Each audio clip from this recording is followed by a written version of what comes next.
Good evening and welcome to Effie 2021. Welcome to our local audiences and welcome to our global audiences. I'm not here to say too many words, but I'm here to welcome you to the Effie Summit, our first inaugural summit in South Africa. Welcome everybody, and I hope you're going to enjoy this engaging conversation that will be hosted by our Effie Committee Chair, Kagiso Musi. And I'm not going to introduce the speakers. I'm going to give her the platform to do that because I know she wants it desperately. So I'm going to allow her to introduce the honorable speakers that we have on the panel tonight. And good morning to our Effie Worldwide viewers. And thank you to everybody for tuning in. And welcome to Kagiso Musi, our Effie Chair.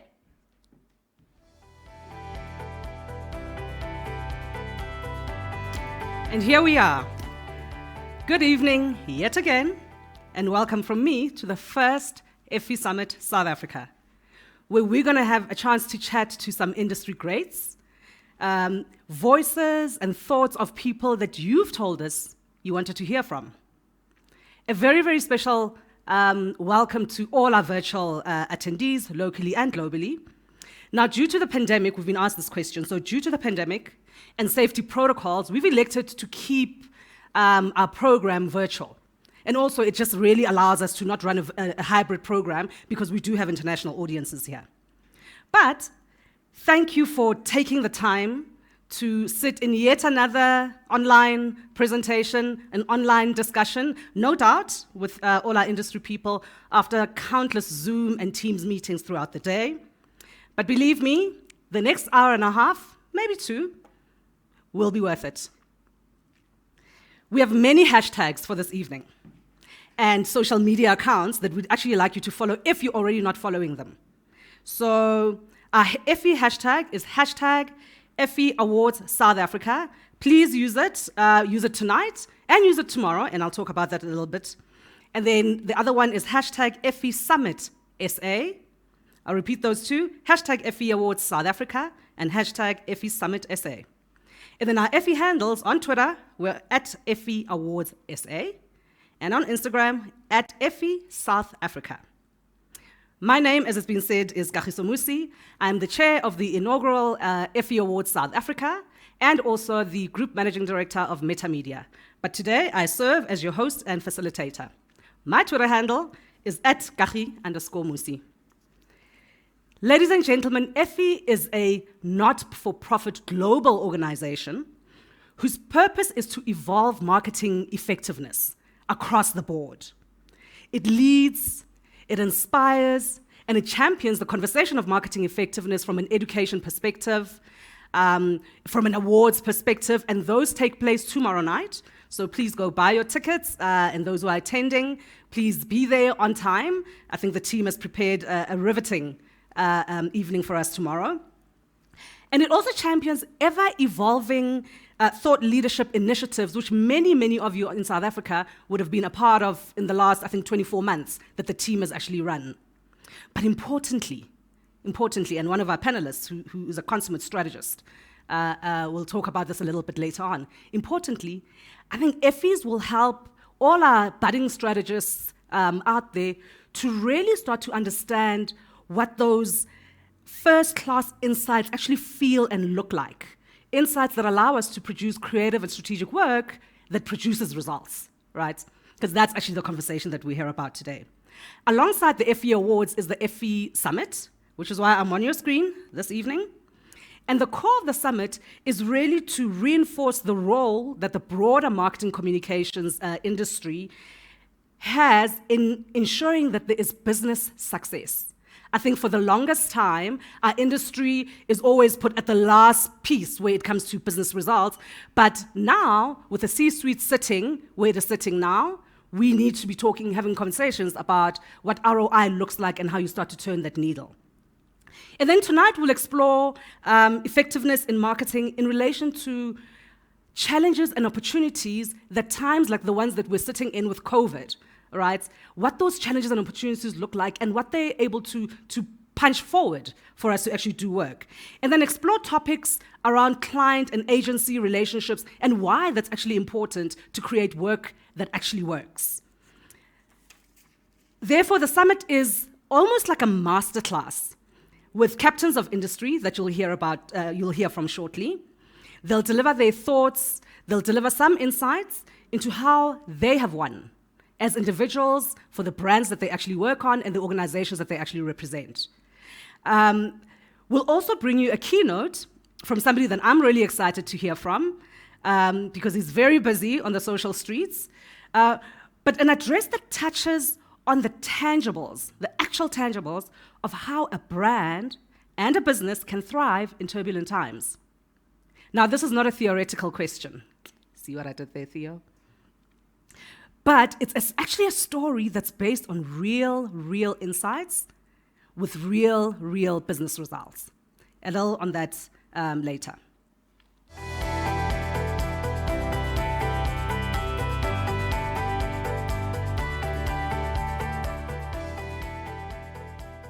Ladies and gentlemen, it gives me great pleasure to introduce our esteemed panel this evening. Starting off with my brother, Xolisa, Dyeshana, who's a partner at Joe Public United and its Chief Creative Officer. Xolisa comes with many accolades and serves as entertainer of note with the insightful work him and his team serve South Africa with. The most recent acknowledgement this young man has received is being recognized as one of the top international agency leaders in the prestigious Adweek Creative 100 list for 2021. His handle, if you've been sleeping under a rock and you don't already follow him, is @Xolisa Dyeshana. Welcome, Xolisa. Thank you. Next up is Sarah Dexter, who's the Chief Executive of Mullen South Africa, as well as the Chief Strategic Officer. She's the lady that knows about everything strategy. And Sarah is an interesting addition for us tonight because she brings global experience and knowledge following her role as a judge in the Global Effie's Best of the Best program. Sarah's handle on Twitter is @SarahLouiseDix. Silke Bakker is dialing in from Egypt. Welcome, Silke. She's a senior director for Coca-Cola Africa. Silke has worked on some of the biggest beverage brands on the continent, brands that have produced work that mirrors the beautiful people of this country, with time spent on Carling Black Label, Castle Light, and now Coca-Cola. She believes that brands have the responsibility to shape culture and that it is only possible when marketers are agile and courageous. @Silke_7 is her handle on Twitter. However, she's a lot more active on Instagram @Silke Bakker. Next up is somebody that we've all known in the industry, but who's decided that he's going to go play with the big boys, and he goes by the title of Independent Consultant and Business Maverick, Emmet O'Hanlon. Previously the CEO of DDB South Africa and MD of DDB Sub-Saharan Africa. Emmet's proudest moment was in recognition of the F&B Steve campaign. I'm sure we all remember that one. Taking home the big prize of the Lifetime Grand Prix, making this campaign the most effective Apex Award in the program's long-running history. Emmet, ladies and gents, because he now plays with the big boys, is a person who needs no social handles, and he has none. We're also joined by a young one, a young gentleman, active on the socials, active on the fashion, there he is in pink, active on growth, and active in results, Theo Baloyi. Theo joins our panel, and he'll also deliver a keynote address. He is the founder and CEO of Bathu Shoes. In recognition of his achievements, Theo has received numerous accolades, including Forbes Africa's 30 Under 30 and the Businessman of the Year and Champion of the Year awards at the 2020 BBQ Awards, and that's the Black Business Quarterly Awards.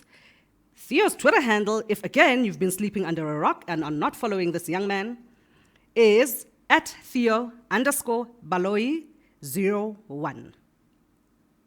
Our Effie Summit topic this evening is marketing effectiveness and behavioral change drivers in turbulent times. In the next 30 minutes or so, the panel will endeavor to give some nuggets on what has made them or their organization leaders in the industry and how they have evolved when faced with turbulence. and how this has actually affected behavioral change, and in turn, how it has delivered effective marketing campaigns. This discussion, my esteemed panel, is not limited to the COVID pandemic and its effects, but rather any mitigating factors that have impacted the industry.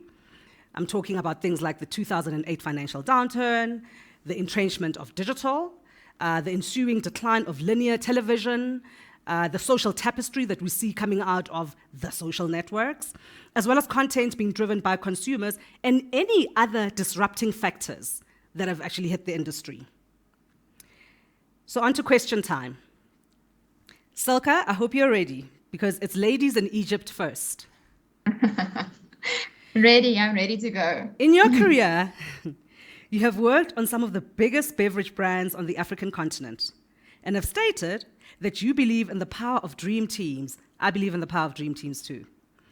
As a proponent of shaping culture, what role have these dream teams played in effecting the work you have put out over the years? And importantly, what are the specific tenets of building a dream team? And I would imagine this includes your agency team. 100% includes the agency team.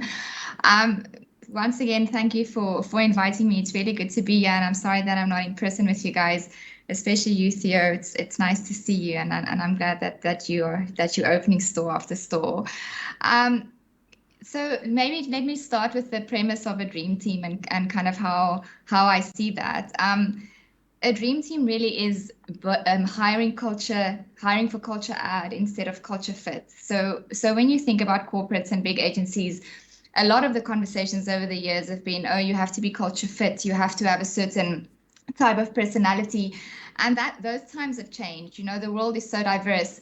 We don't live in silos anymore. We live in a global world, and if your team doesn't reflect that, it's going to be really, really hard to deliver work that's relevant to the ever-changing consumer. So culture add is really hiring people that are different from you and different from each other, and then enabling them to bring work forward that might not be aligned to what you would have wanted to do or what you would have thought was the right thing for the brand. It's really hard because you have to be really vulnerable. You have to, as a leader, stand back and say, okay, these are my gaps. These are the things that I might not know about, and then be comfortable with yourself to bring people into the team that are better than you, that have different perspectives from you, and then empowering them to speak. And then when they speak, to also listen. And that's not just your team. That is 100% the agencies as well. I do get a little bit overly involved sometimes in who works on my stuff from an agency perspective, wink, wink. But it's really important because it is an extension of the team, or I see it as an extension of my team. It's not agency and clients. we are one team. So there are certain values that as an agency team, you have to align to so that it's the same as on my actual team, but it's also, as an extension of the team, gives us a great opportunity to source talent from all over the world, right? And people that think different and that have different backgrounds and that are brave enough to step up and say, okay, we see the strategy and we understand where you're trying to go, but we might agree or we disagree, or we think that you can push a little bit harder here, because that's really where the magic sits, right? As clients, we can only go this far. The agencies are really the ones that create the magic and that are a lot more in tune with the way that culture is shaping. And I can actually give you an example with Theo in the room today. We did a Castle-like Bathu collaboration about a year ago, and I was still on the brand. Yeah, it was about a year ago. And that idea didn't even come from my team. It came from someone outside of marketing as a whole, who wanted to do quite a tactical promotion on the ground. And I think because the culture that we created in the Castle-like team was one of, we open and we listen to ideas and we want to be brave and we want to do things that no one else does. It was easy for people to come forward and say, look, we've got something, you might like it, you might not like it. And it completely exploded. And it was probably one of the most effective pieces of work that we've done, or that we did in a while, again, given the pandemic. So that's just kind of my philosophy on dream teams. And it has a direct correlation to the work, not just the fact that work will be more relevant and that work will shape culture and will show a world that is more inclusive, but also work that directly impacts business results. Because that's the other thing, sometimes we speak about being brave and being courageous and being agile, but then those things don't really drive the bottom line, which is at the end of the day why all of us are here, right? Correct. I really like the idea around culture add. And I think you're right. I think leaders who are brave know that other people also have the answers. And I really think that a lot of the industry can learn from that, and that a lot of those ideas literally come from anywhere. They come from restaurants, they come from the street, and also for our people to really start going back into those spaces, to engage with those spaces so that they can get those insights that help to drive the work. Thank you, Silke. Xolisa, my conversation with you is around, given that turbulent times tend to bring out the good in people, and highlights corporate social citizenry in many strategic documents. I'm sure many strategists are busy writing what a good corporate citizen actually looks like, right, as part of the pandemic. Xolisa, your passion of using creativity to drive social change has seen you put time and effort and blood, sweat, and tears as one of the creative minds behind Brothers for Life, one of South Africa's most successful behavioral change campaigns. Talk to us a little about the importance of behavioral change campaigns, especially during tough times such as the one that we're in. As a symbol of optimism, as a panacea for what people are facing, what does this do for brand love and in turn for brand effectiveness? Thank you so much, Kachi. I must say, it's so interesting for me when I think about the particular project that you speak of, which was Brothers for Life, which together with our client, we gave birth to. I think the year was around 2009. The interesting thing about that story is that we were coming out of the recession, where the founders of the company had decided to buy the company back from its international owners, and we literally didn't have a desk within our offices. Or at least a boardroom desk within our offices. And I'll never forget when this opportunity came up. The ask was that South Africa is at a very specific time where the HIV pandemic is ravaging through the population, and a particular part of the population was helping with the spread, whether intentionally or unintentionally, and that was the population that was men who are 30 years and older. And that was the brief for the pitch. So the pitch was really about a lot more than just selling a product. It was about creating this behavioral change movement, and that's how we chose to approach it. Luckily, even before they had approached us, in fact, one of the reasons we believe they did approach us is because we had already started to do things that were very dear to us as corporate citizens, which we've always felt that we are. And when we did get our business back, it meant that we could really focus on some of these things that are really meaningful to us. So when they approached us, the ask was to do this campaign, and we had these ambitions to say, what if we did more than a campaign? What if we actually did something that was positive? A lot of the communication at that time would always almost work from the premise of the negative. I remember there was a campaign not long before that, which was using a famous South African actor but the general approach was negative, and we just made the strategic decision to say we want to appeal to the good in people because we believe that inherently they are good. And as creative people, that as an approach inspired us, and that's how the entire campaign was born. And that literally, and that's how we won the account, and it literally became an anchor client for us for a couple of years that followed.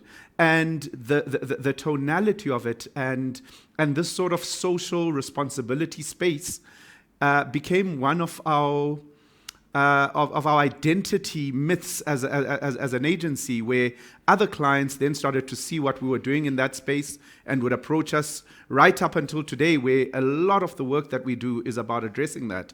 And I think that it's for one, it's incredibly fulfilling to take those kind of challenges and to prove that creativity can have really effective results. And I think it's a great honor to have that, to have your country looking on to you, to say, more than just selling the bars of soap, how about we sell saving some lives? And so I really, really just want to say that for us, we believe that creativity can sell brands, but can also do so much more than that and actually shape society. And it's something that we try and challenge ourselves. Even when we are selling the smaller things, we ask ourselves, what's happening in culture? What narrative do we want to push forward? And it always makes things a lot more challenging, but also a lot more fulfilling when you get them right. Does it make them a lot harder to sell to clients? It does, but I think the beauty about focusing on something and learning through your mistakes and getting better and better at it incrementally over the years is that suddenly when you start to pose these provocations to your clients, it's not something that they're hearing for the first time because they've seen it and you've got proof that it's worked.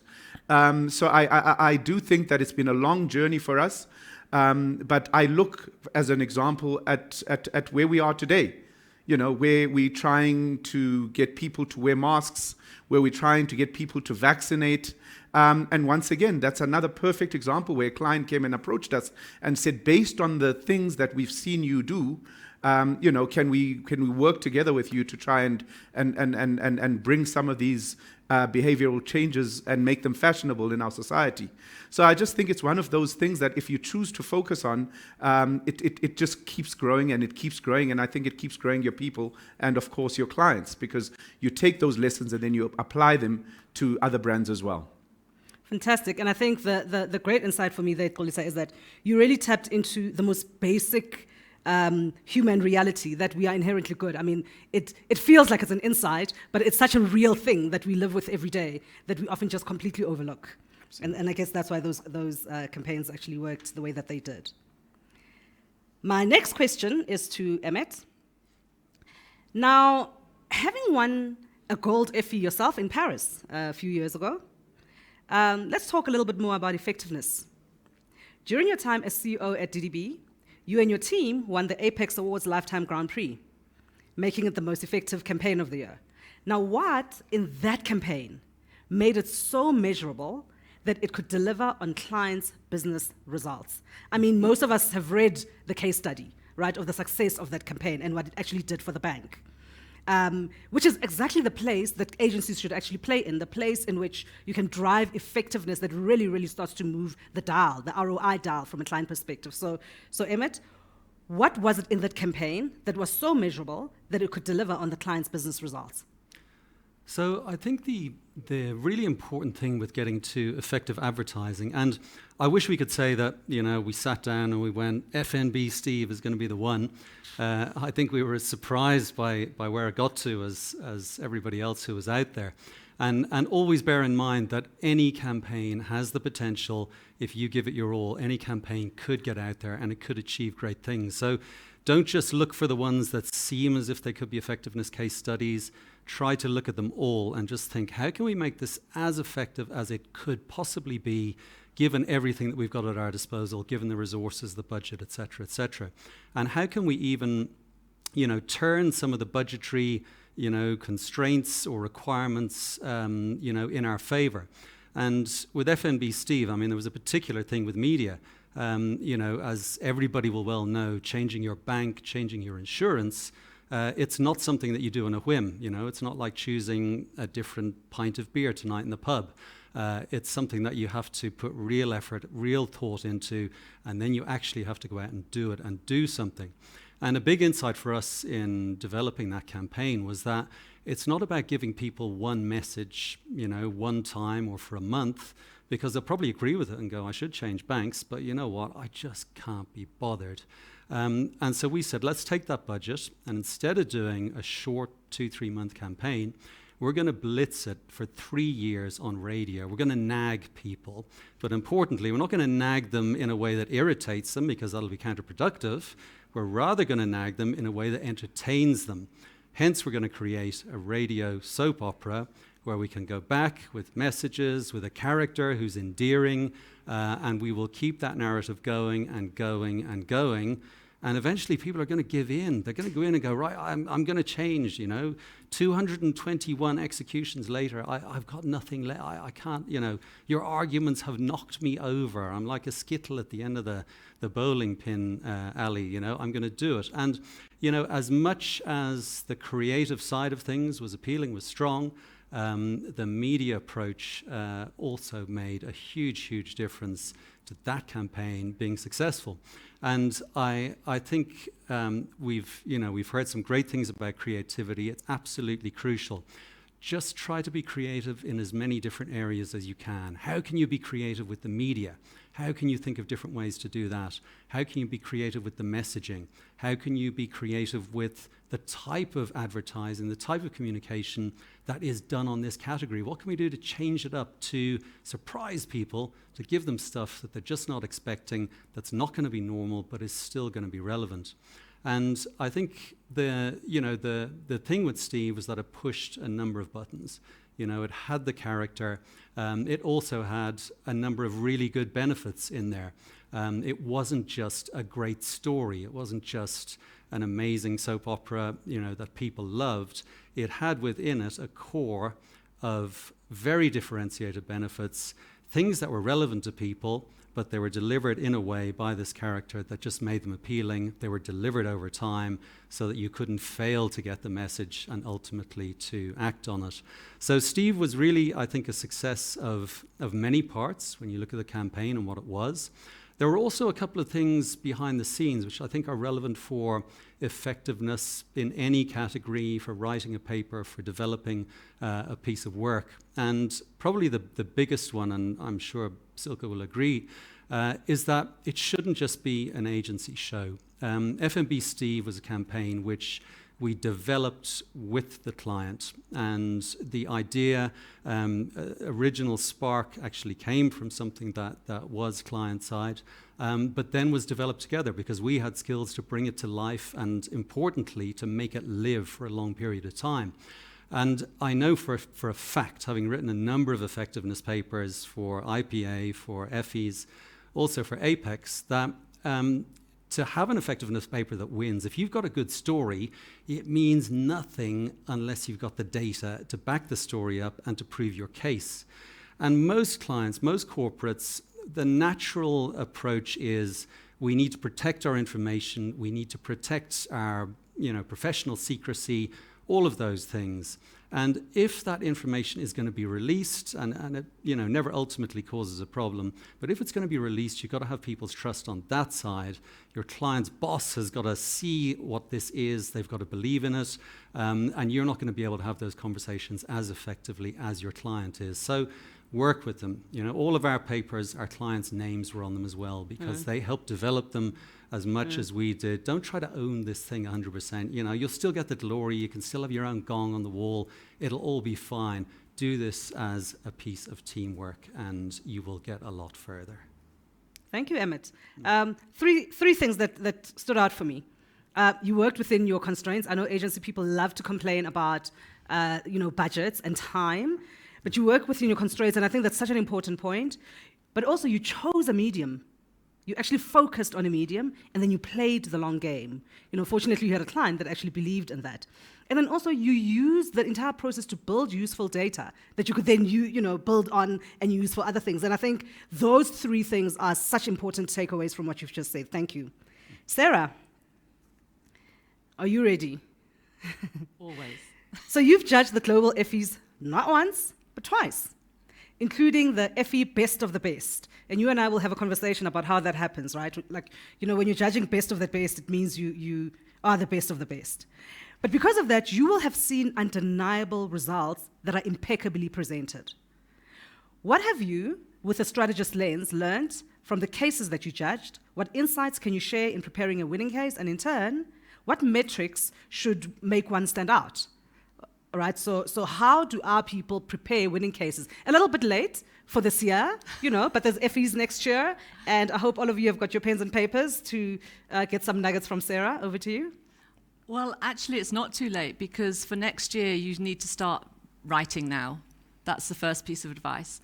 Not necessarily in terms of the whole story, but think about what is that story.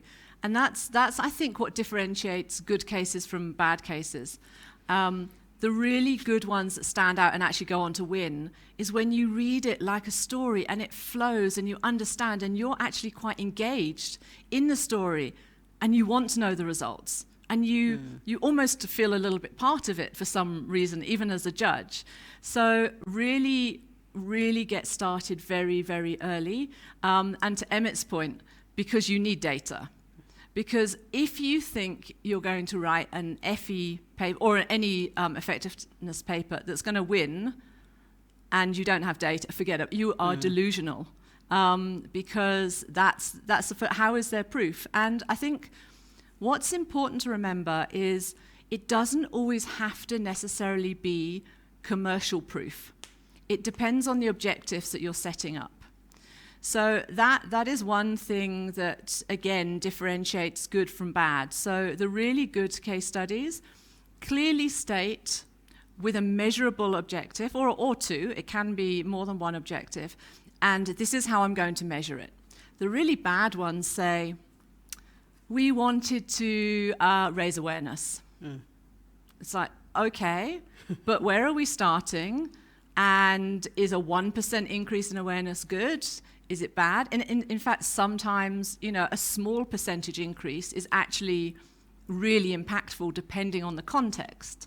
So really, really interrogate that data, go over it and over it. But then that brings me to the next point, is don't put everything in the kitchen sink into a case study. And I think it's one of the hardest things to do is to actually write your story, and then you have to go and kill some of your darlings. Because you're like, oh, but I really like that piece and I really want to tell people about the situation or the consumer or the brand, what the brand was going through. And sometimes what happens is your reader, your judge, then isn't quite sure what journey you're going on. Because you're like, okay, I thought we were going that way, but now you've told me something. Must I look over here or must I look? So data, but the right amount of data. Clarity in what you are measuring. And like I said, it doesn't have to be we want to sell 10,000 more widgets. It can be we want to get more people involved. For the work we did on organ donation, it was literally, we had two objectives. One was about getting more people registered to donate, because we've got such shocking statistics on organ donation in South Africa. But the other one was actually to prove that we had saved one life. Right. So, and that's the other thing to think about, is when you state your objectives, make them measurable, but also make them compelling. Yes.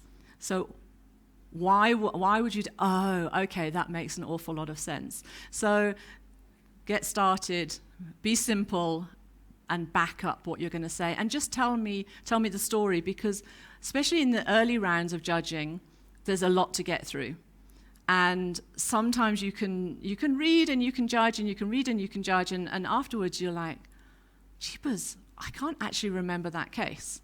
A little bit like advertising. We see ads all the time, oh yeah, that was that one. And then people are like, well, what did you think of that ad? And you're like, oh, I can't remember it. It's the same with judging case studies. So you have to do something a little bit memorable to stand out. And also just don't assume that your reader knows everything that was going on. So just take them on that journey. And it's really good discipline. It's very hard as a strategist to do it, because also I think sometimes you want to put stuff in because you want it to seem clever. It's like, oh, this was quite smart. Actually, that's not being smart. The smartest thing in the world is to write it simply and be remembered. And I think the lesson in that is that we are in the business of storytelling, and all of us are in the business of storytelling, right?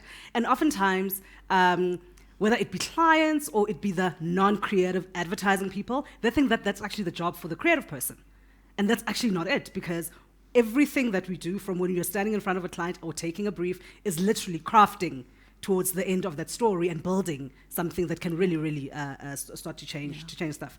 You know, I moved from the creative side onto the media side just so I could get deeper into the conversation around data and how that drives digital. You know, because for me, it was such an important metric that I think is missing on the creative side, and I think it's an important conversation to have. So we'll call you for our masterclass for the 2022 Effies. Thank you very much. My next question is to Theo. So, you increased your staff count over the past 18 months, and then you opened, is it 26, 22, 24, 24? Let's make it 26, because in 2 weeks' time you can make it 26. So you opened 24 stores during a pandemic. In my mind, I think that's incredible. And I think in anybody's mind that's listening, that's absolutely incredible. So well done. So as an entrepreneur, what is it? In fact, do you work with an agency? Yes, I've got an agency. Wonderful. So what is it that you want to see from your agency partner when your objectives just seem so out of kilter with presiding market conditions, right? So you want to grow, but COVID says stay home. Yes. You know, so what is it that you expect from your agency partner?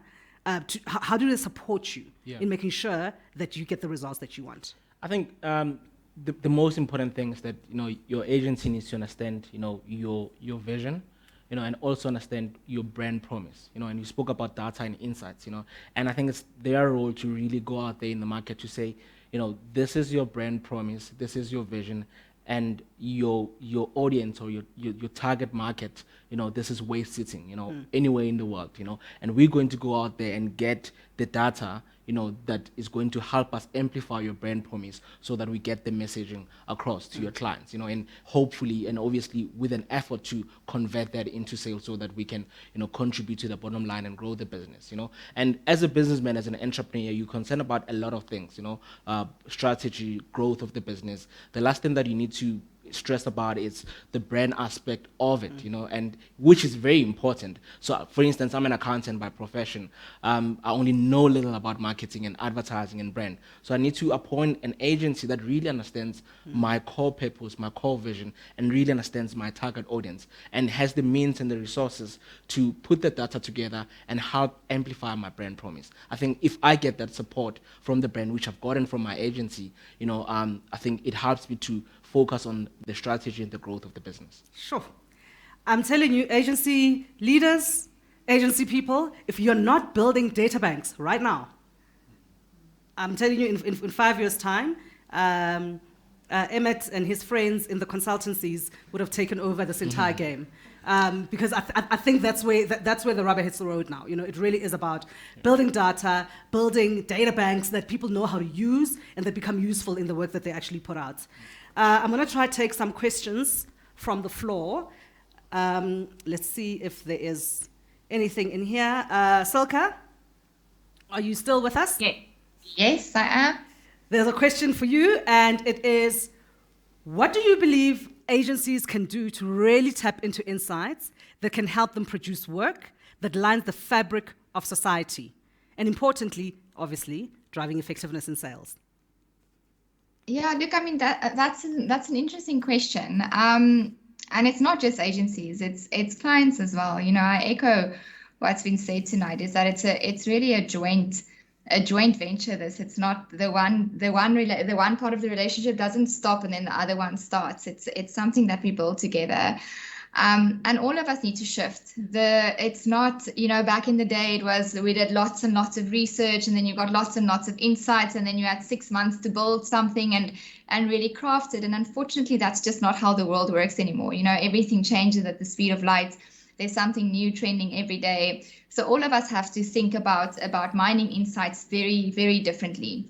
And they can come from anywhere. It can come from social listening, from observation, and obviously from traditional research. So when we talk about agility and bravery and boldness, sometimes that's a little bit misunderstood, you know, and I've seen this and I've also learned my own lessons with my agency partners. So, you know, you jump fast, you move fast, but you don't really connect the dots for consumers, and it doesn't really ladder up, like Theo said, to your brand purpose or your brand promise. So marketing really will only be effective if there's two things that's important for me specifically. It has to be consumer centric, which is where the insights come in, but it also has to be aligned to your brand purpose.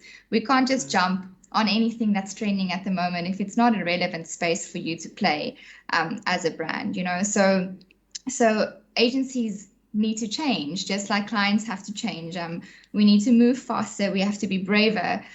We have to look for things in different spaces. But at the end of the day, the foundation remains the same. You know, you have to make sure that it's aligned to the purpose of the brand and the piece of work that you want to land. Only then will it land with impact and create sustained growth, and not just these peaks that we're seeing at the moment. You know, like brands that go very high for 2 months, but it's not sustained. It's not sustained growth, already sustained equity. So there's a lot of opportunities, and I always say, you know, don't let a good chaos go to waste. And we've gone through a really tough time in the last 2 years. But if you were able to tap into how the world has shifted, this is a great opportunity for us to kickstart and build our brands in a way that's sustained, and that the impact is long lasting, and not just a short-lived thing. So what's also really interesting, and I've had a couple of conversations with some of my agency partners around this, is that there's this whole new way of working, right? And everyone's still trying to figure it out.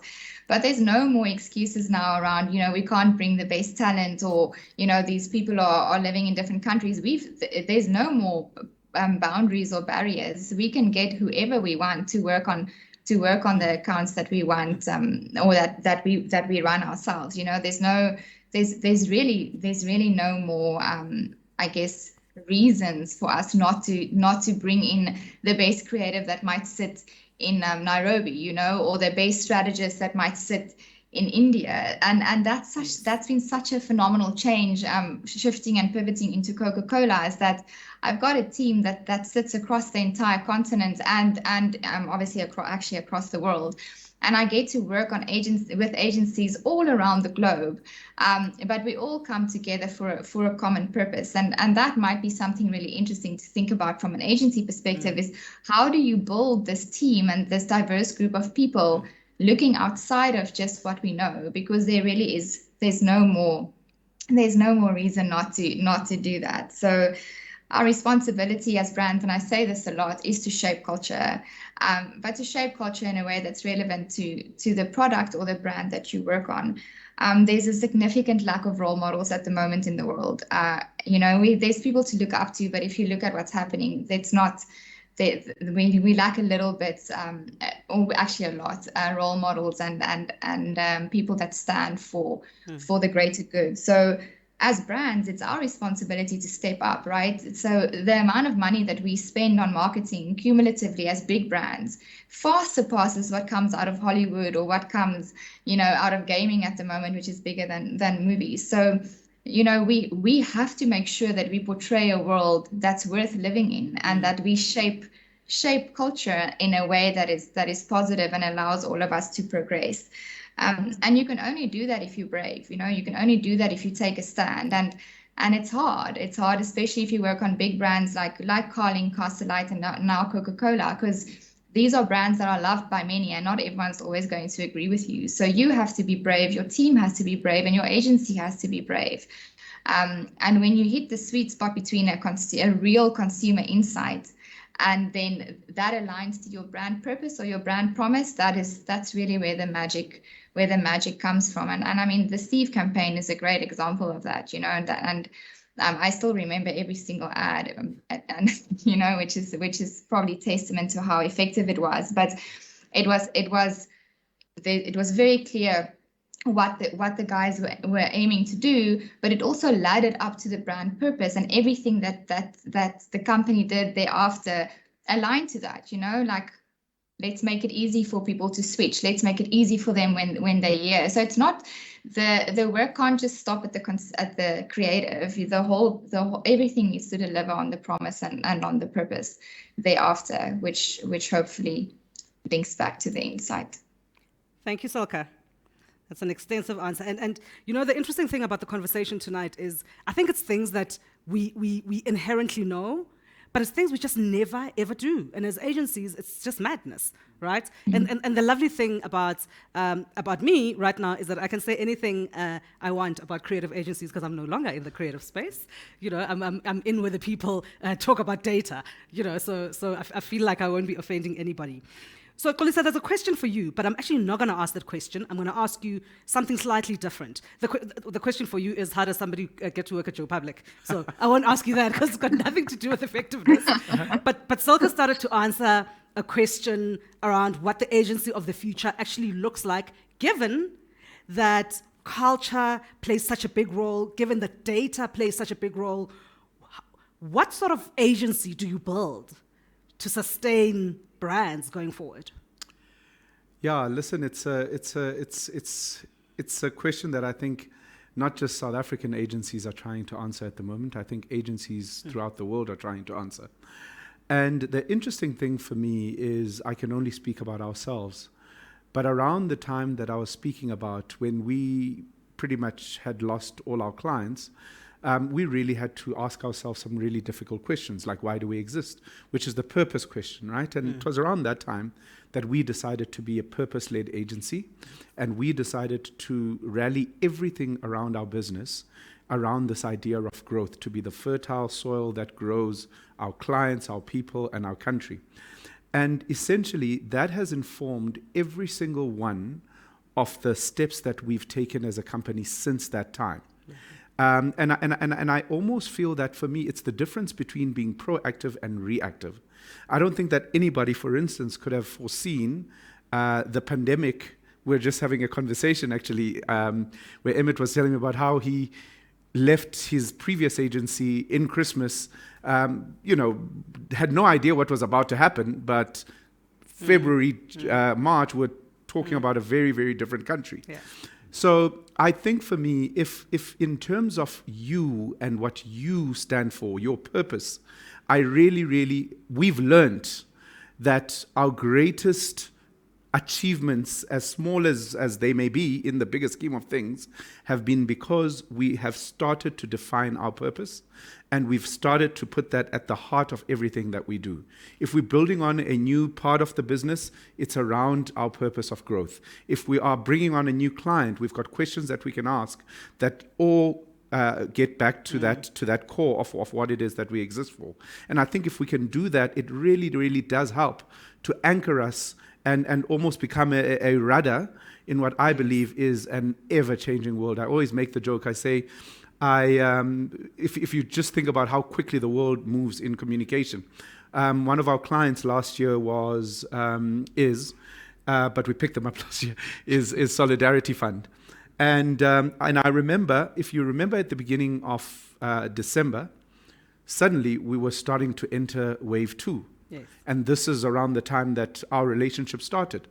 So we had the ask for us was, how do we create a campaign to get people to do all the right behaviors, social distancing, wearing masks. And so what we felt at that time is that there was a certain level of pandemic communication fatigue that was starting to creep in. And a lot of the communication was very, very serious. And knowing that we were going into South African festive, we needed something that would really break through the clutter. Yes. So we decided to do a campaign which just used South African dialects, where you say, don't be a muhu, wear your mask, don't be a this, and this campaign was due to launch on the 18th of December. The campaign launched on the 18th of December. I left for holiday, I think on the 25th, on Christmas Day. I came back on the 10th of December. Of January. And that particular campaign was suddenly outdated because of the amount of loss of life that this company had experienced within the second wave. Literally 20 days was the lifespan of that being the correct message at that time. Yeah. So I really do think that the world is changing consistently, and you have to anchor yourself in your reason for being. Thank you, Xolisa. There's more questions, but I can't ask them because we've actually run out of time. But the one question, it's not a question, it's a statement. Somebody's going, whose hand is up to write the Bathu case study? And I'll take the bids for it. But you don't need to answer that, Theo. Thank you so much for your insights. This time was short. It's such a pity that we're in COVID. But next year, we'll certainly have more time to have more conversations and many masterclasses coming up with your topics of interest, as we go into Effie's 2022. Thank you very much, and good night, Theo. You stay.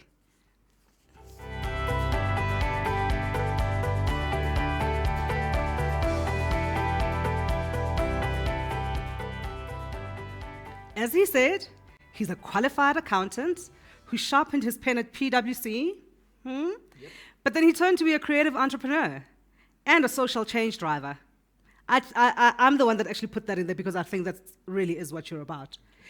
Theo provides employment for 216 people, guys. 216. In ad world, you'd be deemed a large agency. Thank you. It's actually 250. Oh, it's actually 250. Yes. So since yesterday when we checked our data, it's moved up to 250. 80% of the people that he employs actually hail from a township called Alexander, Ekomora, where he grew up with his uncle. So he's also a person that believes in giving back to the community in which he comes from. He's the founder of proudly South African sneaker brand Bathu, a brand that's synonymous with creativity, with growth, with youth culture, with quality, and with community. A man that punches way above his weight. Ladies and gentlemen, Theo Baloyi. Thank you. Good evening. My name is Theo Baloyi. First and foremost, I would love to say thank you so much for the invite to the Effie Summit and Awards. As already introduced, my name is Theo Baloyi. I'm the founder of Africa's premium sneaker brand, Bathu. Our vision is to build a shoe brand that Africans can proudly affiliate with. And right at the core of our mission, we want to reignite hope and create sustainable jobs, which we've done over the last 5 years. How we started Bathu, it started as of a passion project, if I could call it. As in my intro, they've mentioned, an accountant by profession, and I believe that I'm a product of opportunity. From the days when I got 100% scholarship or bursary to further my studies in accounting, to when I got into a graduate program with PricewaterhouseCoopers, and not only in South Africa, but had an opportunity to be on a 3-year secondment in the Middle East. During my 5 years in Dubai, I've traveled the world and been exposed to global trends and how brands are narrating their stories across the globe. It so happened that one day I was on my way to Saudi Arabia, in Riyadh, and connecting via Dubai. I was stuck at the duty-free Dubai airport for 8 hours. 8-hour layover without any lounge access or the luxury of lounge. Then I roamed around the airport for some time. I was very fortunate that on that day I identified a retail store at the duty-free section that had sort of, good foot traffic and was very packed in the store. They were literally selling souvenirs. I walked into the store, and also again, very fortunate to have met the owner at the time. And when I had that conversation, the owner had the opportunity to have the conversation with the owner around what makes his brand. What's the story around his brand and his brand promise? On my connection flight, as I was connecting to Saudi Arabia on my connection flight, one thing that I picked up from the conversation, and I started reminiscing on the conversation that I had with the owner, I picked up one thing. This is a French brand in the UAE, really telling a brand or advocating and amplifying a brand promise that the French community can resonate with. The big question was, how are we as Africans telling our own story? How are we narrating our own story and really making sure that we're building brands that resonates with us and export those stories to the world? It does not necessarily have to be only in creativity, but it could be in arts, music and arts, and many other things. Even value chains and ecosystems, that we can export to the rest of the world. Having lived in Alexandria myself, all the time when I visited back home from Dubai, I could really, I was exposed to the reality of my township at the time, which was poverty, high rate of unemployment, and many other ugly things in the township. And oftentimes when I spoke to our people in the township, I realized that it's not because of they are lazy. But oftentimes when you really listen to their stories, it's because not all of them have really received the opportunities that Theo has gotten. an opportunity to have 100% bursary, to work for a great accounting firm, and not only that, but to also travel the world. Then I found it in myself because, as I've mentioned, I'm a product of opportunity. And through a series of my career, I've been mentored by great people. I've had great opportunities. And oftentimes when I try to go back to the people that have walked the path before me and try to thank them, they've always said, Theo, we don't want anything from you. The only thing that we're asking from you is that just pay it forward. And I started thinking about, how am I paying it forward in my community? Am I going to be an accountant, working in the Middle East and only provide for my family? Or am I actually going to try to study business and brand that really resonate with South African population at large and really is creating impact in the communities that we trade in? And that's when Bathu started. For those that don't know, Bathu means shoe in proudly South African slang language. It's actually a language that, a word that comes from the days of prior democracy in apartheid, in prior democracy in the days of Sophiatown, in a language called Tsotsital, which we now refer to as slang. It was used to refer to any type of a shoe. And the beauty about this word is that South Africa is known to be a very, democratic country, very diversified, and we have the rainbow nation vision, different ways of speaking, different ways of eating, different ways of dressing. But the word Bathu, you don't have to come from Soweto, Alex, Gugulethu, any South African township that you walk into, and you say Bathu, everyone knows that you're talking about a shoe. So I started thinking about, how do we actually get into the market and really conceptualize this, slang word and build a proudly African sneaker brand? And maybe you might ask, why a proudly African sneaker brand? So I did an 18 months of research and development, and I counted in me who knows nothing about branding and retail business, yet I was venturing into business. So it was very important for me to do my research and development, to do a proof of concept. And one of the interesting findings from my research was that we actually have about 7 continents in the world. And if you look at each and every continent, there's a fair presentation of a footwear brand. But when you come down to Africa, we have footwear brands, but they cannot be benchmarked, or they're not competitive, or they cannot compete with the international footwear brands.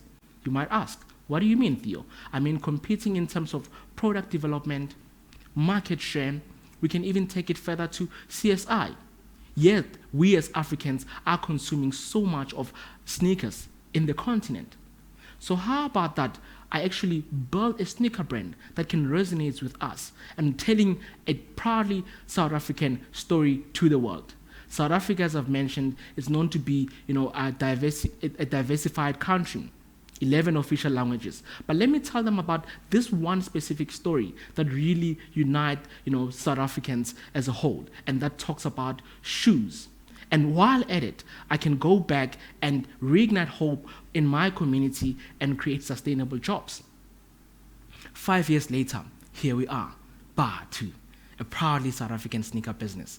To date, we employ about 250 plus people in our business. We've got 30 brick and mortar stores across South Africa. And we've got about a 3,700 square meter warehouse. And 80% of the people that we employ in the business comes from previously disadvantaged background. A few years later, we've won many accolades around the brand work that we've done. One of the most important ones that we got this year from Brand Africa was being at the 100 most admired African brands, ranking number 10 on that list.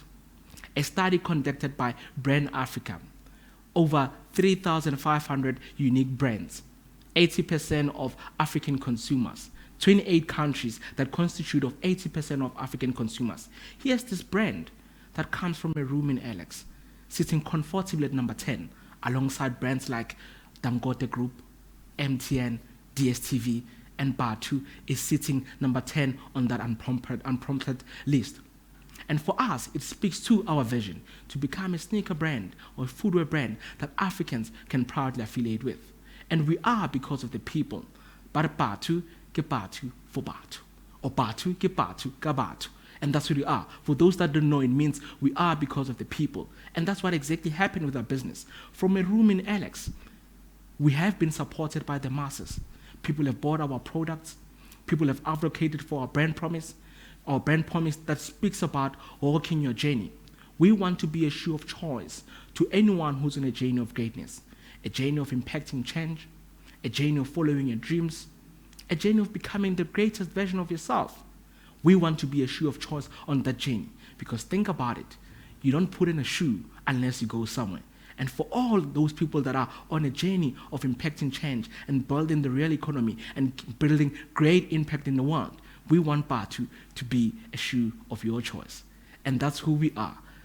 Bathu started in a room in Alex and to be the brand that it is today. And you can ask, how come, Theo, you've built this brand?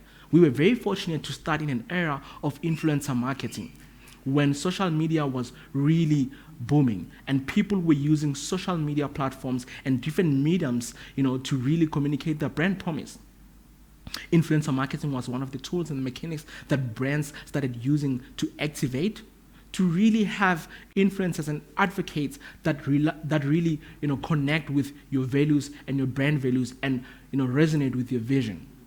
So we were very fortunate to have been able to have a good story, put it together, very intentional about what we want to do in communities with our mission.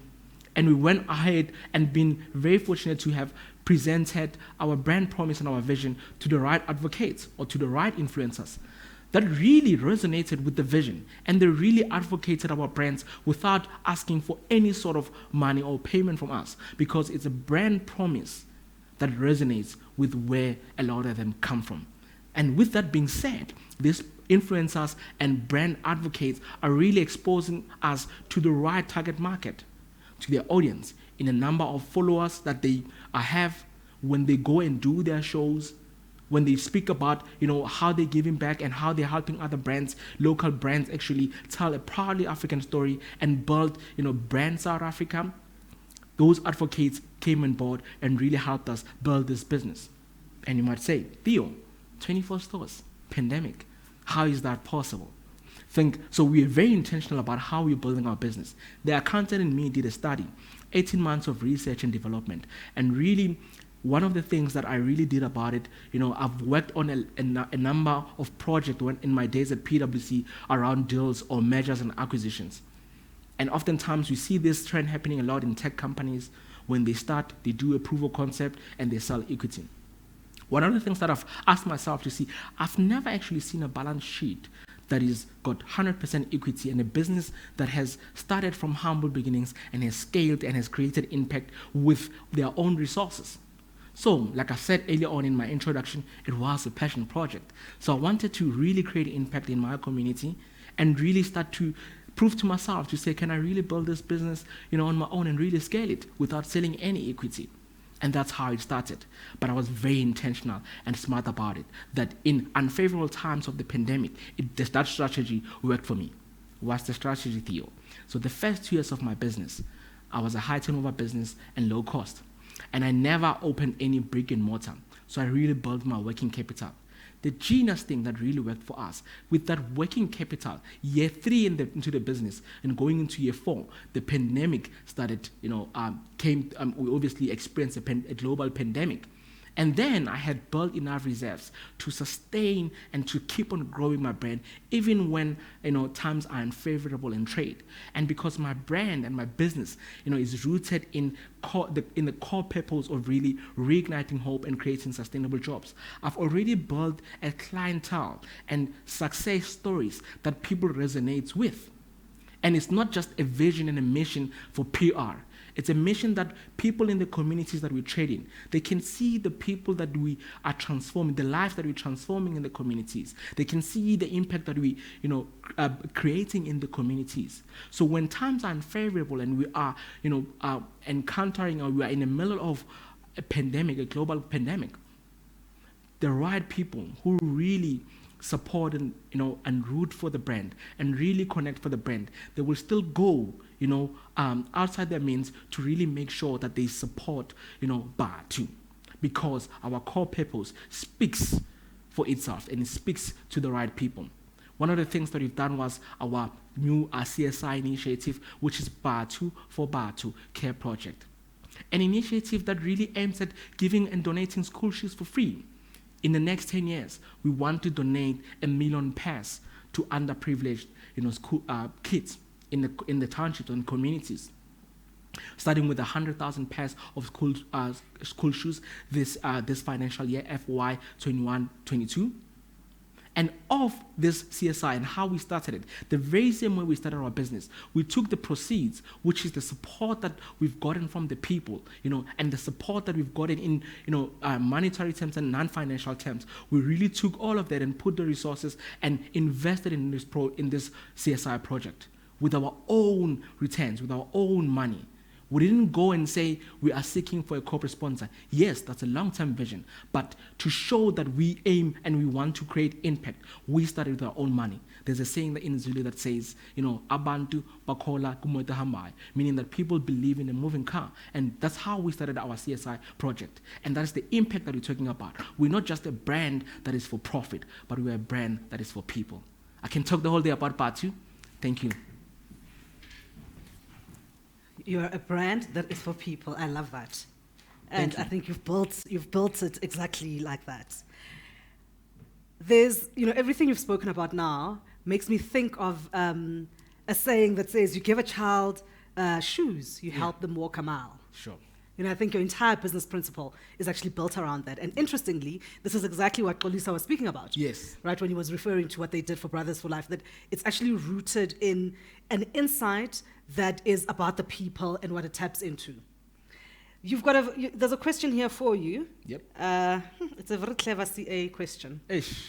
It says, Theo, as a CA, have you built a model of investment for marketing return? And if you haven't, why not? Yeah. So I wouldn't necessarily say it's a model, but I've got, I think, measures and metrics that I use, to sort of scale and really monitor my ROI to say if I'm doing a campaign, I'm spending X amount of money in a campaign, what is my return on that? And return does not sometimes necessarily mean in monetary terms, but it could mean, in increasing and amplifying my brand promise and really retaining the current clients and so forth, So we've got metrics and measures. And that is why it's important to really have agencies on board, because of agencies can provide you with that data, a post analysis to say, we've done this campaign and these are the results that comes with it, and many other things, So